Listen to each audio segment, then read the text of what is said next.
CM Rawat ने की corona की स्थिति की समीक्षा। फुल प्रूफ प्लान तैयार करने की कई बार टेस्टिंग, ट्रैकिंग और ट्रीटमेंट पर जोर देने के लिए दिए निर्देश। सीएम तीरथ सिंह रावत हुए कोरोना संक्रमित, बावजूद इसके लगातार कर रहे काम। कार्यकाल के कम समय में जनता के लिए करना चाहते हैं काम। मेला अधिकारी दीपक रावत ने महाकुंभ कार्यों की समीक्षा। विभिन्न सेक्टरों में स्थापित पार्किंग के प्रबंधों के लिए जानकारी। सभी तैयारियों को दुरुस्त करने के दिए निर्देश। और मेयर अनीता मंगाई ने किया वाद्य यंत्रों की कार्यशाला का शुभारंभ। उत्तराखंड के संगीत में बताया प्रकृति का वास। पारंपरिक लोक वाद्य यंत्रों का दिया जाएगा प्रशिक्षण। चलिए शुरुआत करते हैं बुलेटिन की। मुख्यमंत्री तीरथ सिंह रावत ने वीडियो कॉन्फ्रेंसिंग के जरिए राज्य में कोरोना की स्थिति की समीक्षा की है। सीएम ने इसके लिए फुल प्रूफ प्लान तैयार कर लिया है। सीएम ने राज्य में कोरोना की स्थिति की समीक्षा करते हुए टेस्टिंग, ट्रैकिंग और ट्रीटमेंट पर विशेष ध्यान देने को कहा है। उन्होंने मास्क लगाने, सोशल डिस्टेंसिंग का पालन करने के लिए जन जागरूकता अभियान चलाने की भी बात कही है। सीएम ने अधिक से अधिक टेस्ट करने के निर्देश दिए हैं। मुख्यमंत्री तीरथ सिंह रावत वीडियो कॉन्फ्रेंसिंग के जरिए उन्होंने समीक्षा की है और ट्रिपल टी पर फोकस करने की बात कही है, यानी कि टेस्टिंग, ट्रैकिंग और ट्रीटमेंट।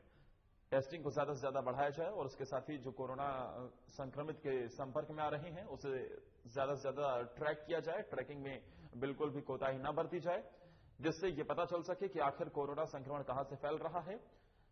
और साथ ही उसके ट्रीटमेंट पर विशेष ध्यान दिया जाए। ट्रीटमेंट में किसी भी तरीके की कोई लापरवाही ना हो, इसके लिए भी सीएम तीरथ सिंह रावत सख्त नजर आ रहे हैं और इसी स्थिति की समीक्षा करते हुए भी नजर आ रहे हैं, क्योंकि राज्य में लगातार अब कोरोना के संक्रमितों में इजाफा हो रहा है। कोरोना का संक्रमण तेजी से पैर पसार रहा है और देश भर में भी आंकड़ा बहुत तेजी से फैलता हुआ नजर आ रहा है। कोरोना के आंकड़ों में जिस तरीके से इजाफा हो रहा है, एक बार फिर से राज्य सरकारों की चिंता बढ़ाता हुआ यह नजर आ रहा है। इस बीच सीएम तीरथ सिंह रावत की वीडियो कॉन्फ्रेंसिंग के जरिए समीक्षा बैठक। आपको बता दें कि खुद सीएम तीरथ सिंह रावत भी कोरोना संक्रमित हैं, लेकिन वो वीडियो कॉन्फ्रेंसिंग के जरिए घर से ही लगातार आइसोलेशन में रहने के बाद भी लगातार काम कर रहे हैं और सभी अधिकारियों को दिशा निर्देश दे रहे हैं, लगातार कोरोना की स्थिति की समीक्षा कर रहे हैं। और ऐसे में टेस्टिंग, ट्रैकिंग और ट्रीटमेंट पर विशेष ध्यान दिया जा रहा है। और इस खबर पर ज्यादा जानकारी के साथ हमारे ब्यूरो चीफ कमल शर्मा फोन लाइन पर जुड़ गए हैं। कमल जी, सबसे पहले तो आपसे यही जानना चाहेंगे, क्योंकि ट्रिपल टी पर राज्य सरकार फोकस कर रही है, टेस्टिंग, ट्रैकिंग और ट्रीटमेंट पर राज्य सरकार का विशेष फोकस है, लेकिन आंकड़े जिस तरीके से बढ़ रहे हैं वो चौंकाने वाले हैं। सबसे पहले तो उत्तराखंड में क्या रहे 24 घंटे के आंकड़े कोरोना के? जी बिल्कुल बात है, सही बात है। अगर हम बात करें तो लगातार जो आंकड़े हैं वो चुकाने वाले होते जा रहे हैं। कहे तो उत्तराखंड की बात भी करें तो स्थिति यही बनती जा रही है। यहाँ सबसे बड़ी बात है कि अब आप देख रहे होंगे महाकुंभ स्टार्ट हो चुका है। 1 अप्रैल से यहाँ इसको शुरू कर दिया गया है। और सबसे बड़ी जो सीएम है, कल मुख्यमंत्री जो यहाँ पर है, उन्होंने कल यहाँ पर इसकी पूरी मॉनिटरिंग करी, बात करी। उन्होंने सभी लोगों को ये जरूर कहा, उन्होंने कहा कि जितने भी बॉर्डर्स हैं वहां सबका टेस्ट किया जाए साथियों। और सबसे बड़ी बात, किसी को परेशान ना किया जाए, कि इसके बेवजह परेशानी नहीं होनी चाहिए। वहां शौचालय की, पानी की सारी व्यवस्थाएं होनी चाहिए। और ये ध्यान रखा जाए कि सबसे बड़ी बात है कि ज्यादा से ज्यादा लोग यहाँ पर आए, पर उनको किसी वजह परेशान भी नहीं किया जाए। और सबसे बड़ी बात है, उन्होंने ये बहुत बड़ी उन्होंने कहा है कि पूरे उत्तराखंड को नंबर 1 बनाना है, कि ज्यादा से ज्यादा लोगों को वैक्सीन में लगे। 100% लोगों को वैक्सीन लगाना भी, इसके लिए कैसे क्या किया जाए, कैसे शिविर लगाए जाए, कैसे दूर दूर तक लोगों को पहुंची, कैसे जो बड़े बुजुर्ग वहां तक वैक्सीन पहुंचे, इसके लिए पूरी प्लानिंग की जाए और ज्यादा से ज्यादा लोगों को वैक्सीन की जाए। सबसे बड़ी बात है कि यहाँ पर अब हम देख रहे हैं जितने कोविड सेंटर हैं वहां लगातार अब कतारें नजर आ रही हैं। लोग वैक्सीन लगा रहे हैं जैसे जैसे केस बढ़े हैं। पर जैसे पहले जब देख रहे थे हम कि वैक्सीन आ चुकी थी लेकिन केसेज नहीं थे, उस टाइम वैक्सीन लगाने वाले लोगों की संख्या बहुत कम थी। लेकिन अब जिस सेंटरों में जाओ वहां पर लंबी कतारें और लोग खुद वैक्सीन लगाने लगातार जा रहे हैं। वही सरकार चाह रही है कि ज्यादा से लोगों को वैक्सीन लगे। बिल्कुल, वैक्सीनेशन पर भी विशेष फोकस किया जा रहा है, क्योंकि कमल जी, जाहिर तौर पर एक तरफ जहां हम ये देख रहे हैं कि कोरोना के आंकड़ों में बढ़ोतरी हो रही है, तो दूसरी तरफ वैक्सीनेशन की प्रक्रिया को भी तेजी से बढ़ाया जा रहा है। लेकिन इस बीच ये समझना चाहेंगे कमल जी, क्योंकि उत्तराखंड में अगर लास्ट टाइम की भी बात की जाए तो जिस तरीके से कोरोना के आंकड़े बढ़ रहे थे वो बहुत ज्यादा हैरान करने वाले नहीं थे। आंकड़े इतनी तेजी से नहीं बढ़ रहे थे, राज्य सरकार की इतनी चिंता नहीं बढ़ा रहे थे, लेकिन इस बार बहुत तेजी से विस्फोट होता हुआ नजर आ रहा है। क्या महाकुंभ में जो भीड़ उमड़ रही है उसे भी एक वजह इसके पीछे माने?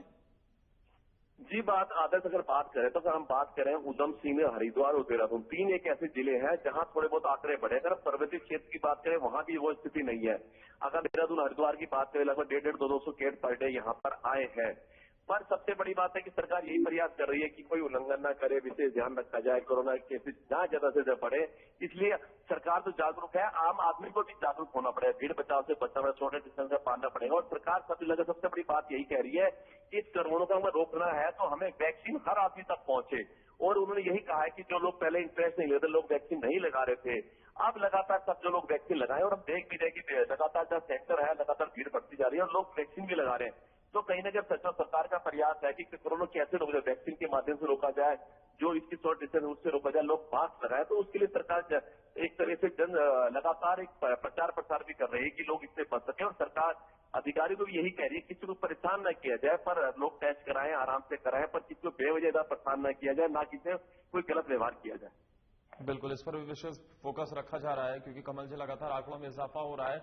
ये भी हैरान करने वाले आंकड़े डेली निकलकर सामने आ रहे हैं और एक बार फिर से कोरोना तेजी से पैर पसारता हुआ नजर आ रहा है। लोगों की लापरवाही भारी पड़ती हुई एक बार फिर से नजर आ रही है। बहुत बहुत शुक्रिया कमल जी तमाम जानकारी देने के लिए आपका। वहीं लगातार जिस तरीके से कोरोना के आंकड़ों में इजाफा हो रहा है वाकई वो चौंकाने वाला है। लगातार कोरोना के आंकड़े बढ़ रहे हैं तो इस बीच अपना ध्यान रखिए, अपनों का ध्यान रखिए, ये बहुत जरूरी है। दूसरी तरफ सीएम तीरथ सिंह रावत कोरोना से संक्रमित हैं लेकिन उसके बावजूद भी लगातार वो काम कर रही हैं। आपको बता दें कि तीरथ सिंह रावत के पास उनके कार्यकाल का समय बहुत कम है, वो इस समय का सदुपयोग करना चाहते हैं और यही वजह है कि मुख्यमंत्री बीमारी में भी राज्य के विकास के लिए सोच रहे हैं। और अब मुख्यमंत्री ने जिलों के प्रभारी सचिव को जिलों में प्रवास करने के लिए कहा है जहां वो लोगों की समस्याओं को सुनेंगे और उनका समाधान करेंगे। वहीं शासकीय प्रवक्ता सुबोध उनियाल की माने तो जब अधिकारी जिले में जनता के बीच जाते हैं तो उनको लगता है कि सरकार उनके साथ खड़ी है। होने जा रहा है और आप यकीन मान लीजिए कि हमारी सरकार धीरज जी के नेतृत्व में पूरी तरह से जनमानस की भावना के अनुसार एक निश्चित समयावधि के अनुसार उस पर काम करेगी। और प्रभारी सचिवों के लिए जो दिशा निर्देश जारी किए हैं तो निश्चित रूप से बहुत फलदायी सिद्ध होगा आम लोगों के लिए और कार्यकर्ताओं के लिए भी, ताकि जो है वो समस्याएं समस्या बनकर नहीं रहेंगी और वो समस्याओं का निस्तारण होगा, समय रहते निस्तारण होगा। मैं समझती हूँ कांग्रेस जिस प्रकार से कमेंट करे क्योंकि वो अपने कार्यकाल में ऐसा कहीं कुछ नहीं कर पाए, न उनकी सोच है, उनका जन सरोकारों से कोई लेना देना नहीं है। अच्छा है कांग्रेस अपना यही सोचती रहे, लेकिन हम अपना काम कर रहे हैं, सरकार काम कर रही है और सरकार काम करती रहेगी। तो क्या कुछ इसमें देखने को मिलेगा? क्या निश्चित रूप से अधिकारी जब जनता के पास जाता है तो रिजल्ट ज्यादा बेहतर आते हैं क्योंकि आम आदमी का जो काम है वो जिला स्तर पर ही बढ़ता है और जिला स्तर से कामों का निराकरण हो जाए, यही आम आदमी की जरूरत होती है।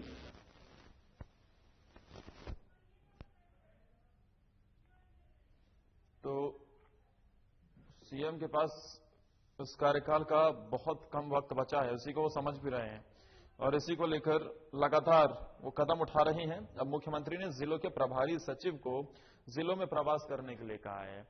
हमारे साथ एक बार फिर से हमारे ब्यूरो चीफ कमल शर्मा फोन लाइन पर जुड़ गए हैं। कमल जी, एक तरफ जहां ये समस्या निकलकर सामने आती थी कि लोग मंत्रियों की ही अधिकारी नहीं सुनते हैं, लेकिन अब अधिकारियों से साफ तौर पर कहा है कि आपको लोगों के बीच ही जाना है, मंत्रियों की भी सुनना है, जनता की भी सुनना है और जनता की समस्याओं का समाधान करना है। ये जो कदम उठाया गया है कितना कारगर होता हुआ नजर आएगा हमें? कमल जी। हेलो कमल जी, मुख्यमंत्री तीरथ सिंह रावत की तरफ से जो कदम उठाया गया है कि प्रभारी सचिव को अब उनके जिलों में ही प्रवास करना होगा और जनता की समस्याओं का समाधान करना होगा।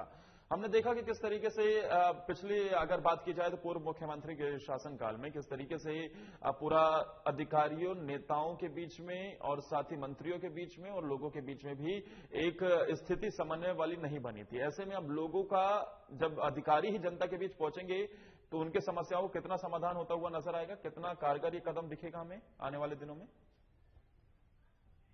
जी आदर्श, अगर सबसे बड़ी बात करें तो आपको तो पूरा यहाँ का राजनीतिक घटनाक्रम सारी चीजों की जानकारी और फिर होंगे लगातार पिछली तो कैसे व्यवहार करते थे आपने कई बार देखा कि कई मंत्रियों के साथ कैसी बातें हुई, कितना वो बड़ी चर्चाओं में भी रहा यहाँ पर। तो वही अगर बात करें जब से तीरथ सिंह रावत ने कमान संभाली है उन्होंने यही प्रयास किया है कि किस तरह जो यहाँ के जो अधिकारी हैं सबसे बड़ी बात है इनको जल्द से काम दिया जा सके, जाके देखें किस प्रकार से यहाँ पर जनता का निराकरण किया जा सके। तो वही यहाँ पर अगर बात करें, तीरथ सिंह रावत ने यहाँ पर जितने भी जिला प्रभारी बनाए गए हैं सबको अपने अपने जिलों में जाने के लिए कहा है, वहां कैंप लगाइए, वहां बैठिए और वहां पर सबसे बड़ी बात है शिविर लगा के लोग जनता का समर्थन सुने और वही समाधान कीजिए। तो ये एक प्रयास किया गया है तीरथ सिंह रावत की ओर से। अब ये देखना कितना सफल होगा, पर उन्होंने ये जरूर प्रयास किया कि अधिकारियों से काम लिया जा सके और भेजा जा सके। ये एक प्रयास तीरथ सिंह रावत जो यहाँ पर मुख्यमंत्री हैं, इन्होंने प्रयास शुरुआत किया है। इसका कितना रिजल्ट निकलता है, किसका रिजल्ट आता है तो आने जो है सराहनीय है कि किस तरह अधिकारियों से काम लिया जा सके और जनता के बीच में भेजा जा सके और वहीं उनकी समस्या का समाधान किया जा सके। ये एक प्रयास तीरथ सिंह रावत ने शुरू किया है। बिल्कुल, ये प्रयास जरूर किया गया है, लेकिन कितना सफल होगा ये देखना है। क्या किस तरीके के दिशा निर्देश दिए गए हैं कमल जी अधिकारियों को? जी, बात करें तो सबसे बड़ी बात है कि अगर हम बात करें तो पिछले वक्त हम 10-15 दिन से जो हमारे सीएम साहब हैं यहाँ के तीरथ सिंह रावत है उत्तराखंड के मुख्यमंत्री, वो कोरोना आइसोलेशन में बैठे हैं। प्रॉब्लम्स कोई नहीं है, तो बावजूद भी लगातार हम बात करें तो रेगुलर आइसोलेशन से डेली वो कहीं ना कहीं लगातार मीटिंगें कर रहे हैं, लोगों तो अधिकारियों से बात कर रहे हैं, जो समस्याओं का निराकरण कर रहे हैं। तो वही उनका कहना है कि अधिकारी जितने भी हैं, जो प्रभारी अधिकारी बनाए गए हैं जिलों के, वहां पर जाएं, वहां 1-2 दिन रुकें, वहां लोग वहां की शिविर लगाए, अलग-अलग जाके तहसीलों में जाके वहां के लोगों से पूछे क्या समस्या है, उनका समाधान वहीं होना चाहिए। ये उन्होंने कहा है कि आप इसका निष्ठा वहीं करके आइए, तो जाके जब ये चीजें लगेंगी, शिविर लगेगा तो क्या जनता का फीडबैक आता है, क्या चीज आता है, तो उस टाइम जगह पता चलेगा। पर एक प्रयास है, कितना सफल होता है आने वाला समय बताएगा, पर जो उनका प्रयास है जो किया हुआ अधिकारियों के प्रति, वो एक सराहनीय कदम बताया जा रहा है। कोरोना से संक्रमित होने के बावजूद लगातार कोई भी काम छूटे ना और लगातार तेजी से काम करना समय की नजाकत को भी दिखाता है कमल जी, और मुख्यमंत्री तीरथ सिंह रावत इसे पूरी तरीके से समझ भी रहे हैं। बिल्कुल सही बात। अगर बात करें आदर्श जितने कोरोना पॉजिटिव हुए थे, उसके अगर उन्होंने खुद ट्विटर से कानून है मैं उसका पूरा पालन करूंगा, तो वो सेफ में लगातार 2 बार उन्हें पत्रकारों से, हम लोगों से, मीडिया से ही उन्होंने वीडियो कॉन्फ्रेंसिंग से बात करी, उन्होंने सारी चीज बताई, उन्हें कोई कमी होगी आप हमें बताएं, कैसे दूर किया जाएगा, आप हमारे सूचना तंत्र हैं। तो ये बात उन्होंने प्रेस से भी साझा, तो वही जैसे जैसे कोई फीडबैक मिल रहा है, वो प्रयास कर रहे हैं, वो कितना सफल होता है ये आने वाला समय बताया। वो कहीं ना कहीं जनता उनको सराहनीय। ठीक, बहुत बहुत शुक्रिया कमल जी तमाम जानकारी देने के लिए आपका।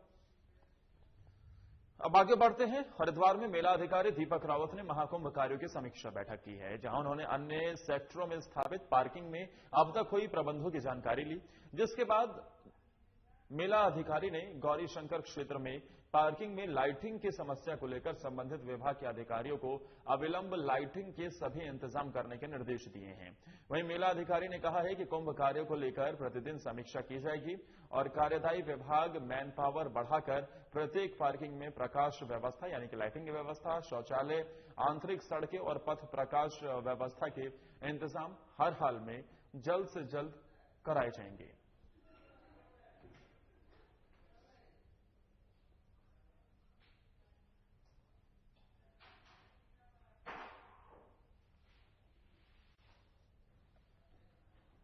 कोरोना महामारी के बढ़ते मामलों को लेकर प्रशासन फिर से सतर्क हो गया है, जिसके चलते जिला प्रशासन द्वारा जिले को 8 अलग अलग सेक्टरों में बांटा गया है। इसी के चलते लालकुआं सेक्टर में कोरोना सेक्टर मजिस्ट्रेट के नेतृत्व में अभियान चलाया गया और नगर में बिना मास्क के घूम रहे 2 दर्जन से अधिक लोगों के चालान किए गए। इस दौरान कोरोना टीम के दोनों सेक्टर मजिस्ट्रेट और पुलिस प्रशासन ने यूपी से आ रही रोडवेज बस में बिना मास्क के बैठे परिचालक का भी चालान करते हुए बस में बैठी सवारियों को मास्क का प्रयोग करने की हिदायत दी है।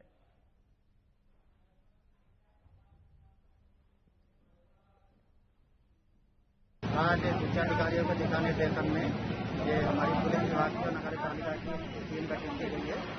हम लोगों ने यहाँ पर लोगों को जागरूक किया है कि वो प्रॉपर मास्क पहने और सोशल डिस्टेंसिंग का पालन करें, और जो लोग इसका पालन नहीं कर रहे हैं या मास्क लगा रहे हैं तो नीचे को लगा रहे हैं, उनके प्रॉपर चालान किए जा रहे हैं। कोरोना के जो द्वितीय लहर चल रहा है, बढ़ते हुए प्रकोप को देखते हुए जिलाधिकारी महोदय द्वारा हमें यहाँ तैनात किया गया, मुझे और श्री जोशी जी को, सहायक शर्मा आयुक्त जी को और पुलिस प्रशासन के साथ, पुलिस के साथ मिलकर ये अभियान चलाने के लिए आज से हमने शुरू कर दिया है। आज वैसे तो मार्केट बंद थी, फिर भी 25-26 चालान हमने काट दिए हैं। यूपी में कहीं नहीं लग रहा है यार। और जो सेक्टर मजिस्ट्रेट हैं उनके नेतृत्व में लगातार अभियान चलाया जा रहा है, जांच की जा रही है। इस दिशा में लालकुआं में भी ये सेक्टर मजिस्ट्रेट के नेतृत्व में जांच अभियान चलाया गया, जहां पर लोग जो बिना मास्क के नजर आए उनका चालान काटा गया है। दरअसल कोरोना के आंकड़ों में बहुत तेजी से इजाफा हो रहा है और ये प्रशासन के लिए एक बार फिर से चिंताजनक बनता हुआ नजर आ रहा है। इसी को लेकर लगातार कदम उठाए जा रहे हैं, लेकिन ऐसे में लोगों की लापरवाही ही कहीं ना कहीं भारी पड़ती हुई नजर आती है और प्रशासन को इस दिशा में और सख्त होना पड़ रहा है। और हमारे साथ इस खबर पर ज्यादा जानकारी के लिए लालकुआं संवाददाता उमेश राणा फोनलाइन पर जुड़ गए। उमेश, किस तरीके की सख्ती नजर आती है लालकुआं में बात की जाए कोरोना को लेकर? तो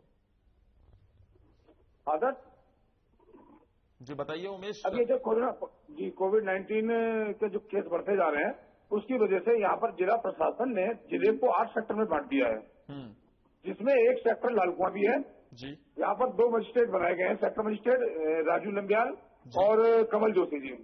कल उन्होंने क्या किया, उन्होंने पूरे शहर में जगह जगह लोगों को मास्क की चेकिंग की, उनके चालान किए और तो और रोडवेज बसों को रोककर भी उसकी जांच की गई। तो स्थिति यह है कि प्रशासन अब इतना सतर्क हो गया है कि बिल्कुल भी लापरवाही करने के मूड में नहीं है। पुलिस प्रशासन, जिला प्रशासन और नगर प्रशासन इस मामले में बहुत ही सख्ती से लगे हुए हैं। जी बिल्कुल, इस दिशा में कदम उठाए जा रहे हैं, लेकिन लोग कितने जागरूक नजर आते हैं उमेश? हाँ, रही बात है लोगों की जागरूकता की। आज स्थिति बिगड़ी है तो इसका कारण लोगों की जागरूकता में कमी है, लेकिन प्रशासन के कदम उठाने के बाद लोग जागरूक हुए हैं, लोगों में डर हुआ है कि कोरोना से डरना चाहिए, नहीं तो शासन प्रशासन भी सजा देगा और हमारा चालान करेगा। इससे लगभग 70-80% लोग जागरूक दिखाई दिए। उसके बाद लोग बगैर मास्क के शहर में कम लोग दिखाई दिए। लेकिन इसके पीछे की वजह क्या रहती है? आखिर लोग मानने को तैयार क्यों नहीं रहते उमेश? जब लगातार कोरोना का आंकड़ा बढ़ रहा है तो उसके बावजूद भी ऐसी लापरवाही वो क्यों करते हैं? क्या कहते नजर आते हैं? आप लोगों से पूछते हैं कि आखिर आपने मास्क क्यों नहीं लगाया, आखिर आप सोशल डिस्टेंसिंग का पालन क्यों नहीं कर रहे, तो क्या कहते हैं लोग? किस तरीके के तर्क देते हैं? आदत सच्चाई है, लोगों से जब पूछा जाता है तो बहाने बनाते हैं कि मास्क जेब में है, मास्क लेकर नहीं आया, मास्क नहीं आएगा। वास्तविक स्थिति ये है कि लोगों का कोरोना के प्रति इतने समय तक झेलने के बाद लोगों के दिल से कोरोना का डर जैसा निकल गया है और कुछ शासन प्रशासन की भी लापरवाही रही बीच में कि उन्होंने भी इसको बहुत सीरियसली नहीं लिया। दोबारा जो सेकंड वेव ऑफ कोविड-19 आई है उसके बाद प्रशासन सख्त हुआ है। आशा है कि बहुत जल्दी ही लोग इससे डरेंगे और घर से मास्क लगा के निकलेंगे और आपस में जो कोविड नियमों का उसका पालन करेंगे। अब लालकुआं की सड़कों पर किस तरीके की तस्वीरें दिखाई देती हैं? क्या एक बार फिर से धीरे धीरे सन्नाटा पसरता हुआ नजर आ रहा है? क्या लोग समझने को तैयार हो रहे हैं? आदर्श लोगों में डर तो फैला है, लोगों में कोविड के नाम से डर तो फैला है। जैसी स्थितियां आ रही हैं, जैसे आंकड़े आ रहे हैं जगह जगह से कि बहुत अधिक मरीज पाए जा रहे हैं, तो उससे लोगों में डर फैला है। लालकुआं की सड़कों पर अब लोग अनावश्यक नहीं निकल रहे हैं और अधिकांश लोग जो निकल रहे हैं, मैं समझता हूं लगभग 80-90% लोग मास्क के साथ ही निकल रहे हैं। सेक्टर मजिस्ट्रेट के नेतृत्व में लगातार चेकिंग अभियान चलाया जा रहा है और ऐसे में क्या निर्देश सेक्टर मजिस्ट्रेट को खासतौर पर दिए गए हैं? हाँ, सेक्टर मजिस्ट्रेट के द्वारा उनको स्वयं को ये निर्देश दिए गए कि किसी भी प्रकार की कार्य में लापरवाही नहीं बरती जाएगी जी। क्योंकि आज जिसका ये परिणाम ये हुआ है कि आज भी यहाँ एक साप्ताहिक हाट लगता है, वहाँ लोगों की जांचें की जा रही हैं और मास्क भी बांटे जा रहे हैं, जांच भी की जा रही है। ये बहुत बड़ी बात है कि एक इतनी बड़ी बाजार में जांच किया जाना। ठीक, बहुत बहुत कोरोना की जांच की जा रही है।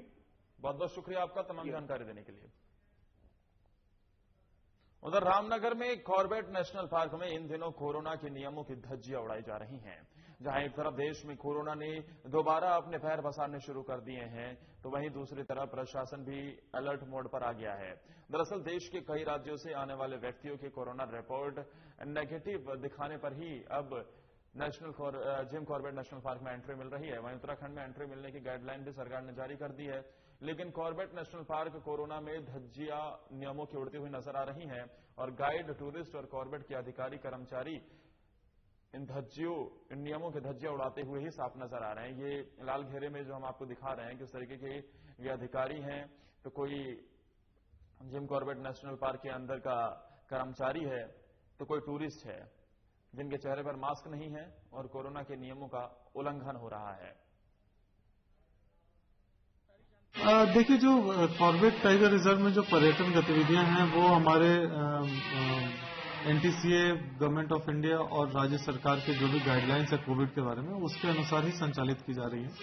जहां तक आरटीपीसीआर टेस्ट रिजल्ट की बात है तो वो चेकिंग जो है वो स्टेट बाउंड्री या डिस्ट्रिक्ट बाउंड्री पे ही की जा सकती है। उत्तराखंड शासन और उच्च न्यायालय ने प्राइवेट स्कूलों को निर्देश दिया था कि कोई भी स्कूल अभिभावकों से लॉकडाउन के दौरान उन छात्रों से केवल ट्यूशन फीस ही लेगा। उप जिलाधिकारी के माध्यम से मुख्य शिक्षा अधिकारी को ज्ञापन भी भेजा गया था, पर अब मामला संज्ञान में आया है कि क्षेत्र के निजी स्कूल द्वारा अभिभावकों पर दबाव बनाकर उनसे पूरी फीस जमा कराई जा रही है, जिसको लेकर अभिभावकों का आरोप है कि सरकार के निर्देशों का पालन स्कूलों में नहीं किया जा रहा है और प्रशासनिक कार्रवाई से बचने के लिए अभिभावकों को फीस की रसीद भी नहीं दी जा रही है।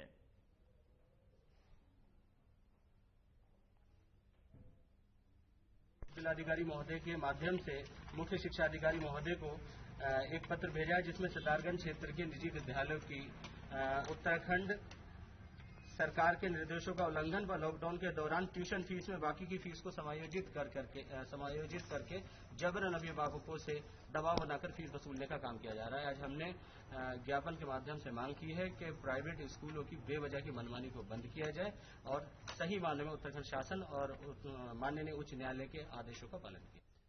तो उधर पर्वतीय अंचल की लोक संस्कृति के प्रतीक ढोल, दमाऊं और हुड़के की धुनों को सजोने के लिए केंद्रीय गढ़वाल विश्वविद्यालय, उमंग संस्था और नमामि गंगे के सहयोग से जीएमवीएन के सभागार में आयोजित 7 कार्यशाला का शुभारंभ मेयर अनीता ममघाई के द्वारा किया गया। इस दौरान मेयर ने प्रशिक्षकों से विभिन्न वाद्य यंत्रों की जानकारी भी ली। कार्यशाला में युवाओं को पारंपरिक लोक वाद्य यंत्रों का प्रशिक्षण दिया जाएगा। वहीं मेयर ने कहा कि उत्तराखंड के संगीत में प्रकृति का वास है। समय के साथ यहाँ के गीत संगीत धूमिल होने लगे हैं। पुराने लोक वाद्य यंत्रों की जगह नए वाद्य यंत्रों ने ले लिए हैं।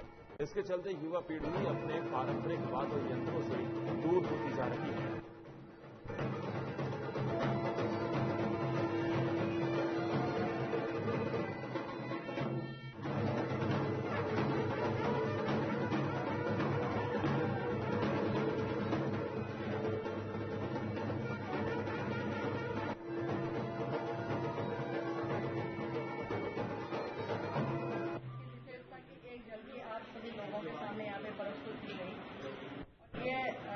नगर निगम, गढ़वाल यूनिवर्सिटी, नमामि गंगे के सहयोग से, तीनों संस्थाओं के सहयोग से यहाँ पर जो उत्तराखंड के वाद्य यंत्र हैं उनकी एक कार्यशाला का आज यहाँ पर शुभारंभ किया गया।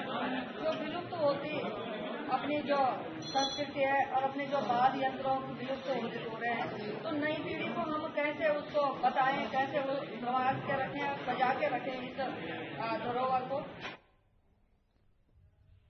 उधर वन विभाग के टांडा वन क्षेत्र के नर्सरी प्रांगण में देर शाम एक युवक का शव मिला, जिसके बाद घटना की सूचना लालकुआं कोतवाली को दी गई। प्रभारी निरीक्षक संजय कुमार ने शव को कब्जे में लेते हुए जांच शुरू कर दी है। वहीं जानकारी मिलने पर मौके पर पहुंचे अपर पुलिस अधीक्षक डॉक्टर जगदीश चंद्र ने शव का पंचनामा भरवाकर शव को पोस्टमार्टम के लिए भी भेज दिया है। एसपी सिटी डॉक्टर जगदीश चंद्र ने बताया कि पिछले नवंबर से एक व्यक्ति की गुमशुदगी दर्ज थी। इसी के आधार पर जब शिनाख्त कराई गई तो मृतक की पहचान मोहन चंद्र उप्रेती के रूप में हुई, जो कि पिछले 4 महीने से लापता था। 4 महीने से लापता युवक का शव मिला है और इसी को लेकर अब पुलिस जांच में जुट गई है। लगातार अब पोस्टमार्टम के लिए शव को भेज दिया गया है। साथ ही पुलिस शिनाख्त करने में भी जुट गई है, लेकिन 4 महीने से लापता युवक का ये शव है जिसे बरामद किया गया है।